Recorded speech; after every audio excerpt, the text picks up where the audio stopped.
These documents from the Center for Media and Democracy and DBA Press show that law enforcement and Homeland Security have equated protesters, left-wing protesters, as terrorists. They've diverted enormous amounts of resources from counterterrorism efforts to spying on these local protesters. And then they've collaborated with the private sector, some of the very institutions, banks, that these protesters were aiming at. And as you read in that statement from the Phoenix Police Department, the effort was to mitigate these protests. I mean, why is law enforcement, why is Homeland Security in the business of mitigating protests? Well, I want to go to a response that we received from the Phoenix Police Department when we reached them for comment. And they said that they were not treating Occupy protesters as potential terrorists. They said, we are an all-hazards incident management team. We have gathered information at all types of events, including the Super Bowl, World Series, SB 1070 protests, etc. So can you say how it is that their monitoring of Occupy protesters differed qualitatively from the other events that the Phoenix Police Department named? Sure. Well, they're using resources from the Arizona Counterterrorism Information Center, the Arizona Fusion Center, and they're using Homeland Defense personnel in the Phoenix Police Department to track Occupy activists. So it's a little disingenuous of them to say they're not treating these protesters as terrorists when they're using their own anti-terrorist personnel to spend a lot of time simply tracking these activists. One of the police officers who was on the Homeland Defense Bureau of the Phoenix Police Department said she was primarily spending her time tracking Occupy activists on social media. We also asked the Phoenix Police if law enforcement is infiltrating Occupy meetings, and he replied, quote, infiltrate, no. Attend open meetings, yes. Democracy Now! Also asked Trent Crump if law enforcement tracked Occupy activists online. He replied, yes, we gather intel on a number of social media sites regularly. So what about this? And also this issue of law enforcement monitoring the protests against ALEC, the American Legislative Exchange Council. When we asked him this, he said, yes, public safety. Your response? Well, they not only monitored the ALEC protests in late November 2011, but they also sent a face sheet to the security personnel for ALEC, a face sheet of the faces and names and identities of Occupy protesters who've been doing some activism in the Phoenix area to make the ALEC security personnel aware of who may be coming to their protests. So the police are working with the companies and the organizations. Absolutely.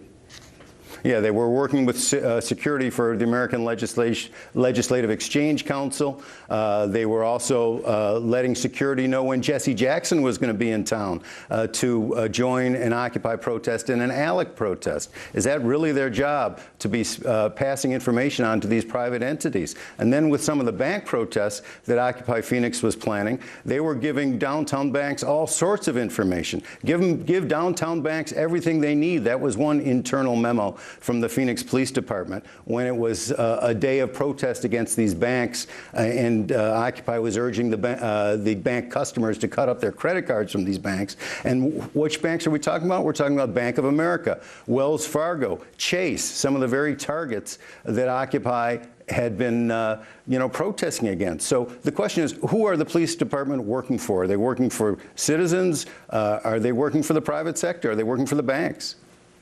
Can you put, Matt Rothschild, can you put this in a wider historical context? Is this kind of surveillance unprecedented in the U.S.? And what accounts for its occurrence during Occupy in the way that you describe? Well, unfortunately, it's not unprecedented. There's a terrible history of law enforcement and the FBI spying on left-wing activists going back to the COINTELPRO program of the FBI in the 60s and 70s, where they infiltrated the Black Panther movement and the American Indian movement.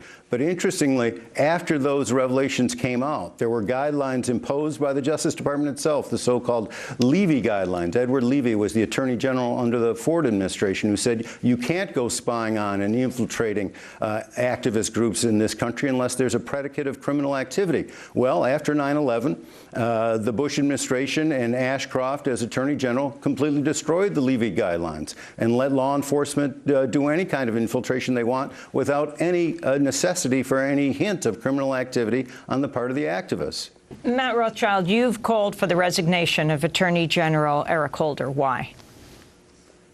Well, for a number of reasons, Amy. First of all, for this scandal about investigating reporters. I think that's outrageous. We had more than 100 AP reporters and editors that the Justice Department was gathering information on, and now we have the revelation about the Fox News reporter James Rosen, who is being accused of being a co-conspirator under the Espionage Act of 1917 simply for doing his reporting job. Also, the Attorney General has been essentially waging war on whistleblowers under the Espionage Act. And on top of that, let's remember, this Attorney General, Eric Holder, has been rationalizing the assassination program that the Obama administration has been engaging in, saying that a drone can drop a bomb on a U.S. citizen anywhere in the world, and that U.S. citizen will already have had due process simply because the Obama administration itself, or the president, or the Secretary of Defense calls that person a terrorist. Now, that's not due process, and that's not what the Justice Department should be doing. Certainly, the Attorney General, the chief law enforcement officer of this country,